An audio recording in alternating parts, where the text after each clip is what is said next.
Guys बहुत दिनों के बाद मैं आप लोगों के लिए लेकर आई हूँ एक स्पेशल वीडियो जिसमें हम लोग पढ़ने वाले हैं प्रेजेंट के सारे स्ट्रक्चर्स।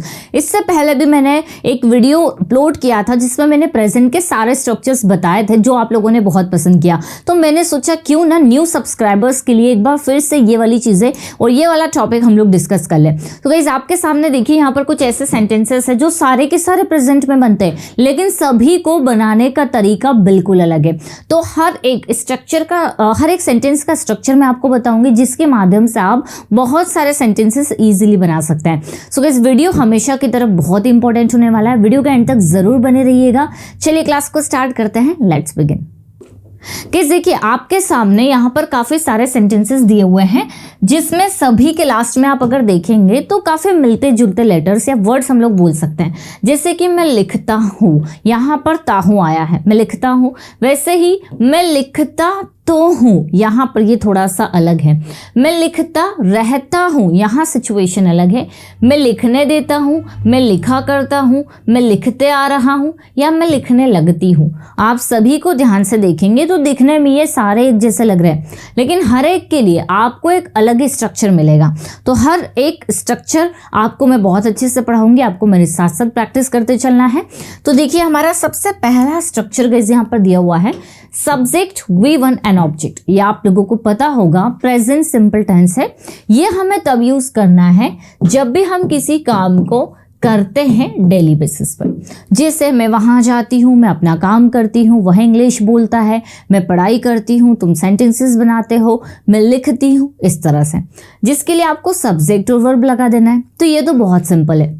अगर मैं कहूँ कि मैं पढ़ाती हूँ तो हमारा सेंटेंस बन जाएगा आई टीच, या फिर अगर मैं कहूँ कि मैं लिखती हूँ तो आई राइट। कुल मिलाकर ये प्रेजेंट सिंपल टेंस है। या वह आती है she comes, he shit name के साथ हम लोग वर्ब में एस या ईएस लगा देते हैं। तो जब भी हम किसी काम को करते हैं, मैं वहाँ जाती हूँ आई गो देयर, मैं इंग्लिश बोलती हूँ आई स्पीक इंग्लिश, मैं प्रैक्टिस करती हूँ आई प्रैक्टिस, वह यहाँ आती है शी कम्स हियर। तो जिसमें भी हम किसी काम को करते हैं वहाँ सब्जेक्ट वर्ब और ऑब्जेक्ट लग जाता है। वैसे ही गाइज अगर हम लोग ये वाला स्ट्रक्चर की बात करें start plus I N G, start plus I N G guys ये आपको तब यूज करना है जब आप किसी काम को करने लगते हैं या करना शुरू कर देते हैं। ठीक है, तो आप इसकी पहचान कुछ इस तरह से लिखेंगे, जब आप किसी काम को करने लगते हैं, ओके, या फिर करना शुरू कर देते हैं। जैसे वह पढ़ाना शुरू कर देती है, जैसे ही वह घर पहुंचती है वह काम करना शुरू कर देती है, हम प्रैक्टिस स्टार्ट कर देते हैं, वह खाना बनाने लगता है, हम लोग टीवी देखने लगते हैं। तो जब भी हम किसी काम को करने लगते हैं, ये वाले स्ट्रक्चर में हमने देखा हम नॉर्मली किसी काम को करते हैं, लेकिन यहाँ हम क्या बता रहे हैं, हम किसी काम को करने लगते हैं। जैसे अगर मैं कहूँ कि मैं इंग्लिश बोलने लगती हूँ तो आई स्टार्ट स्पीकिंग इंग्लिश। ठीक है, यहाँ पर ही शिट नेम के साथ आपको एस का यूज करना है, बाकी वर्ब में आईएनजी। इसके आगे या पीछे कोई सेंटेंस होगा तो ये और भी ज़्यादा मीनिंगफुल लगेगा। जैसे मैं कह सकती हूँ कि जैसे ही मैं यहाँ आती हूँ मैं पढ़ाई करना शुरू कर देती हूँ या मैं पढ़ाई करने लगती हूँ। As I come here I start studying, या फिर वह बातें करने लगता है, ही स्टार्ट्स टॉकिंग, मैं गाना गाने लगती हूँ, आई स्टार्ट सिंगिंग। क्लियर? तो बहुत ही आसान है गाइस, जब भी आप किसी काम को करने लगते हैं आपको स्टार्ट के बाद में एनजी लगा देना है। नेक्स्ट है गाइस डू एंड डस का यूज आपको अफर्मेटिव सेंटेंस में करना है। आपने इसको प्रेजेंट सिंपल टेंस के नेगेटिव में तो देखा ही होगा, लेकिन यहाँ आपको पॉजिटिव सेंटेंसेस में डू एंड डस का यूज करना है जब आप किसी काम को करते तो है। यहाँ पर देखिए तो है आ रहा है, जैसे हम कह सकते हैं कि वह इंग्लिश बोलता तो है, या फिर वह पढ़ाई करता तो है, वह यहाँ आता तो है। तो है इसमें हम किसी काम को करते हैं, लेकिन इसमें हम किसी काम को करते तो है। तो मैं पढ़ाई करती तो हूँ, वह यहाँ आता तो है, मैं इंग्लिश बोलती तो हूँ, वह लिखता तो है, मैं सेंटेंसेस बनाती तो हूँ, इस तरह से। हमें यहाँ पर ही शिट नेम के साथ में डस का यूज करना है और प्लूरल के साथ में डू का। जैसे अगर मैं कहूँ कि मैं इंग्लिश बोलती तो हूँ तो हमारा सेंटेंस बनेगा आई डू स्पीक इंग्लिश। अगर नॉर्मल सेंटेंस है कि मैं इंग्लिश बोलती हूँ तो सेंटेंस होगा आई स्पीक इंग्लिश। लेकिन मैंने इसमें चेंज क्या किया, हम एम्फेसाइज कर रहे हैं, जोर देकर बोल रहे हैं कि मैं इस काम को करती तो हूँ, ठीक है। तो मैं इंग्लिश बोलती तो हूँ, आई डू स्पीक इंग्लिश। अगर सिंगुलर है तो ही डज, सिंगुलर के साथ में डज आ जाएगा। वह इंग्लिश बोलता तो है, ही डज स्पीक इंग्लिश, इस तरह से। या फिर अगर मैं कहूँ कि मैं पढ़ाती तो हूँ, आई डू टीच, क्लियर। या फिर वह खाना बनाती तो है, शी डज कुक फूड। तो ये वाला स्ट्रक्चर गाइस आपको तब यूज करना है जब आप किसी काम को करते तो है। आगे बढ़ते हैं, कीप प्लस आईएनजी गाइस, ये आपको तब यूज करना है जब आप किसी काम को करते रहते हैं लगातार। तो इसकी पहचान होगी जब हम किसी काम को करते रहते हैं। देखिए सभी के पहचान अलग है, सभी में अलग अलग तरह के सेंटेंसेस बन रहे हैं, लेकिन इतना है कि सारे के सारे सेंटेंसेस प्रेजेंट में यूज होते हैं। तो हम करते रहते हैं, जिससे मैं पढ़ाते रहती हूँ, वह इंग्लिश बोलते रहती है, वह गाने सुनते रहता है, हम काम करते रहते हैं, इस तरह से। तो देखिए अगर मैं कहूँ मैं पढ़ाते रहती हूँ तो सेंटेंस होगा आई कीप टीचिंग।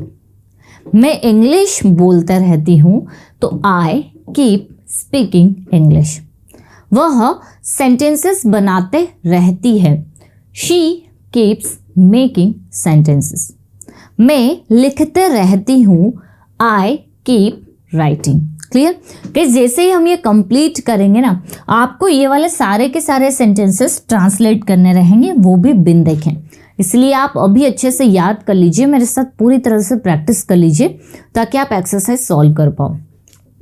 तो आपको याद रखना है कीप में हम किसी काम को करते रहते हैं। नेक्स्ट है guys has have been plus I N G. ये आपको तब यूज करना है जब आप किसी काम को लंबे समय से करते आ रहे हैं। जैसे कि हम बोल सकते हैं कि वह 2 साल से पढ़ाते आ रही है ना। इसमें समय भी लग जाता है क्योंकि हम लंबे समय से करते आ रहे हैं। वह इंग्लिश बोलते आ रहा है, वह सुबह से काम करते आ रहा है, वह कई सालों से प्रैक्टिस करते आ रहा है। तो लंबे समय से हम किसी काम को करते आ रहे हैं या लंबे समय से कर रहे हैं। ये अगर हम देखें तो प्रेजेंट परफेक्ट कंटिन्यूअस टेंस है, जिसमें हम टाइम बताने के लिए सिंस और फॉर का यूज करेंगे। एग्जाम्पल्स देखते हैं। मैं 2 साल से पढ़ाते आ रही हूँ, तो I have been teaching for 2 years। वह सुबह से प्रैक्टिस करते आ रहा है, he has been practising since morning. वे लिखते आ रहे हैं कई दिनों से, they have been writing for many days. वे कई सालों से इस पर काम करते आ रहे हैं, दे have been working on this for many years. Clear. तो कोई भी काम को हम लंबे समय से करते आ रहे हैं, ये बताने के लिए आपको हैज़ बीन का यूज करना है। आगे बढ़ते हैं guys, is am are use to plus I N G. ये आपको तब यूज करना है जब आपकी प्रेजेंट की कोई हैबिट है, आप प्रेजेंट में कोई काम करते हैं या फिर अक्सर किया करते हैं, ये आपकी प्रेजेंट की हैबिट को शो करता है कि आपके प्रेजेंट में क्या क्या हैबिट्स है। जैसे मैं टीवी देखती रहती हूँ या देखा करती हूँ, वह क्रिकेट खेला करता है, वह गेम्स खेला करते हैं, मैं वीडियोस बनाया करती हूँ। तो प्रेजेंट के जो भी मेरी हैबिट्स हैं, ये बताने के लिए मैं is am are use to के साथ में आईएनजी का यूज़ करूँगी। जैसे मैं कह सकती हूँ कि मैं पढ़ाते रहती हूँ या मैं पढ़ाया करती हूँ, मेरी हैबिट है। तो I am use to teaching, मतलब मुझे इसकी आदत है। या फिर हम कह सकते हैं उसे कार्टून्स देखने की आदत है, वो देखा करता है cartoons. He is use to watching cartoons. आपको ध्यान रखना है टू के बाद आईएनजी। वह इंग्लिश बोलने की आदी है, she is use to speaking English. मैं खाना बनाया करती हूँ या मुझे खाना बनाने की आदत है, इस तरीके से भी बोल सकते हैं। करते हैं अक्सर, किया करते हैं या आदत है। तो I am use to cooking. इस बहुत ही सिंपल है। पास्ट में हम लोग यूज टू का यूज़ करते हैं पास्ट की हैबिट बताने के लिए, जैसे आई यूज टू स्पीक, में बोला करती थी। तो यहाँ पर इज एम आर प्रेजेंट की हैबिट के लिए। नेक्स्ट है guys subject let objective case V1 an object. इसका यूज़ आपको तब करना है जब आप किसी को कुछ करने देते हैं, आप नहीं करते, आप किसी और को करने देते हैं। जैसे मैं उसे जाने देती हूँ, मैं आपको बोलने देती हूँ, तो हम किसी को कुछ करने देते हैं। ये बताने के लिए आपको ये वाला स्ट्रक्चर यूज करना है। जैसे मैं बोलती हूँ ये बात अलग है, मैं आपको बोलने देती हूँ ये बात अलग है। तो हम इसमें काम खुद नहीं करते, किसी और को करने देते हैं।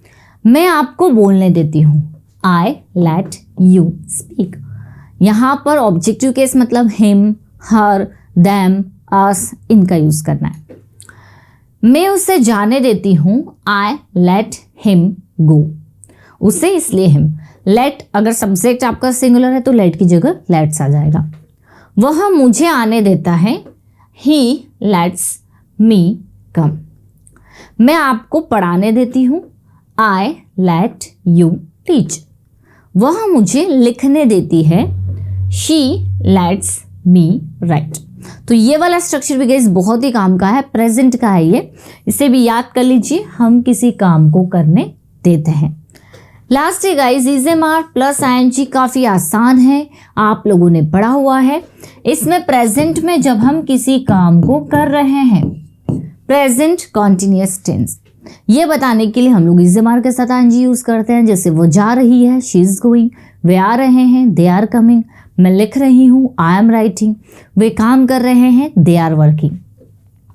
तो ये वाले टेंस में हम बता रहे हैं कि हम क्या कर रहे हैं, और जो परफेक्ट कॉन्टिन्यूअस टेंसेस में हम लंबे समय से कोई काम करते आ रहे हैं, ये बताते हैं। क्लियर? सो ये सारे के सारे स्ट्रक्चर्स अगर आप याद कर लेते हैं प्रेजेंट के, तो आप काफ़ी सारे सेंटेंसेस ईजिली बना सकते हैं। पास्ट के भी बना सकते हैं, फ्यूचर के भी बना सकते हैं, जिस पर अलग से आपको एक वीडियो मिलेगा। ठीक है, अब गाइस बारी है आप लोगों की। आपको इन सारे सेंटेंसेस को पहचानना है कि ये किस में बनेगा और आपको ट्रांसलेट करना है। कमेंट करके ज़रूर बताइएगा। अगर आप कोई पेड क्लास के लिए इंटरेस्टेड है या कोई कोर्स करना चाहते हैं, तो आप हमारी एप्लीकेशन है पर्सोना इंग्लिश और इंग्लिश विद खुशी, जिसे आप डाउनलोड कर सकते हैं। वहाँ आपको सारी इन्फॉर्मेशन मिल जाएगी, और कोई इन्फॉर्मेशन चाहिए तो इन नंबर पर आप कांटेक्ट कर सकते हैं। गाइस अगर वीडियो अच्छा लगा है तो लाइक ज़रूर करिएगा। मिलते हैं हम लोग अपनी नेक्स्ट क्लास में। Till then bye bye, take care.